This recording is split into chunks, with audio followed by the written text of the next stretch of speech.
جی بسم اللہ الرحمن الرحیم۔ اس وقت میں موجود ہوں سخی عبدالوہاب صاحب جیلانی علیہ رحمہ کے مزار پر، اور یہ شہنشاہ حیدرآباد کہلاتے ہیں، اور الحمدللہ سخی عبدالوہاب صاحب جیلانی علیہ رحمہ کا عرس مبارکہ کی 9 روزہ تقریبات جو ہے وہ زور و شور کے ساتھ چل رہی ہیں، اور انتہائی عقیدت اور احترام کے ساتھ یہ جو ہے تقریبات ہوتی ہیں، جس کے اندر علماء کرام تشریف لاتے ہیں، نعت خواں حضرات تشریف لاتے ہیں، ذکر و اذکار کی محفل ہوتی ہیں، اور بے شمار عقیدت مند لوگ جو ہے وہ اس مزار مبارکہ پر حاضری دیتے ہیں۔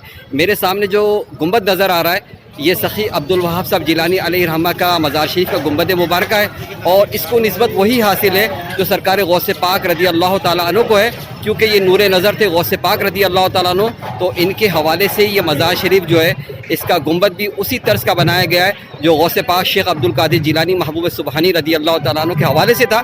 ایک بات بڑی امپورٹنٹ جو میں نے آپ سے کہنی ہے کہ جب میں مزار شریف کے مرکزی دروازے سے داخل ہوا تو وہاں پر ایک قرآن پاک کی آیت لکھی ہوئی ہے، اس آیت مبارکہ کو آپ غور فرمائیے اور اس کا ترجمہ سنیے، اور اس کے بعد مزارات پر آنے کی حاضری کا طریقہ کار، اور بہت سارے ایسے لوگ جو اس معاملے میں وسوسات کا شکار ہوتے ہیں، اس حوالے سے بھی بڑی اچھی جو ہے آپ کو معلومات ملے گی، تو ہمارے ساتھ جڑے رہیے۔ آئیے مزار کی زیارت کرتے ہیں۔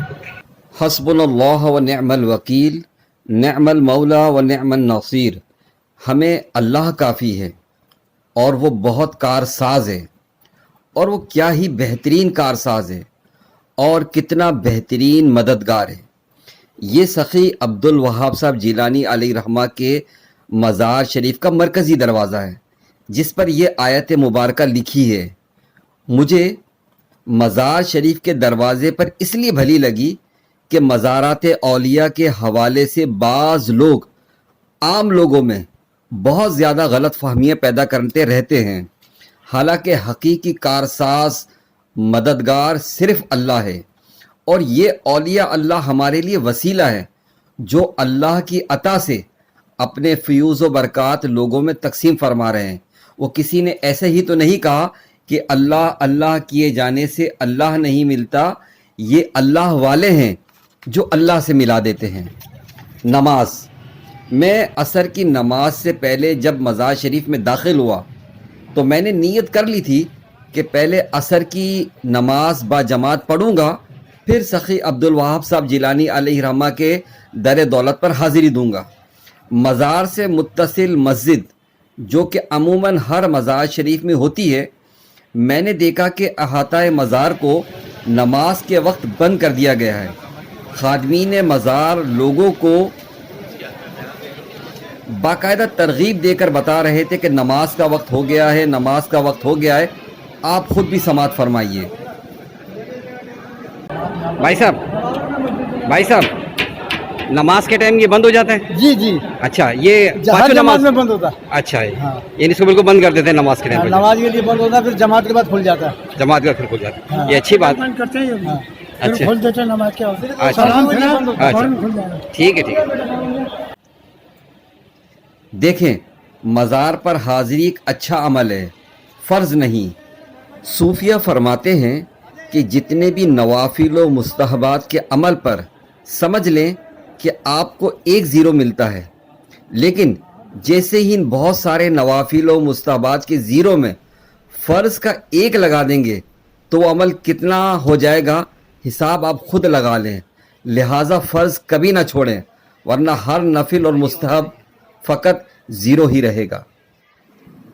اس مزار شریف پر ایک بڑی کمال کی بات کہ بعض لوگ کہتے ہیں کہ مزارات پر اگر کچھ اچھا بھی ہوتا ہے تو خرافہ زیادہ ہے، لہٰذا مزار والوں کو کیا پتہ کہ امت مسلمہ کے مسائل کیا ہیں۔ میں اس وقت مزار شریف کی اوپری منزل کے حال میں موجود ہوں۔ 9 روزہ عرس مبارکہ کی تمام تر محافل ذکر و بیان، حمد و نعت و منقبت کی تقریبات اسی حال میں ہوتی ہے۔ ملک بھر سے جید علماء کرام و ثنا خان تشریف لاتے ہیں، اپنے روحانی عرفانی بیان سے لوگوں کو مستفیض کرتے ہیں۔ علم دین کا ایک الحمدللہ سلسلہ چلتا ہے۔ ملاحظہ فرمائیے کہ اس کے مرکزی دروازوں پر کیا تحریر ہے؟ غزہ نے پکارا ہے فلسطین ہمارا ہے، غزہ نے پکارا ہے فلسطین ہمارا ہے۔ یہ کیسے ہو سکتا ہے کہ امت مسلمہ کے کسی کونے میں مسلمان پریشانی میں ہو اور مزارات اولیاء سے ان کے لیے آواز نہ اٹھائی جا رہی ہو، ان کے لیے دعا نہ کی جا رہی ہو، عرس مبارکہ کی ہر محفل میں اپنے مظلوم فلسطین بھائیوں کے لیے خصوصی طور پر دعاؤں کا اہتمام ہوتا ہے۔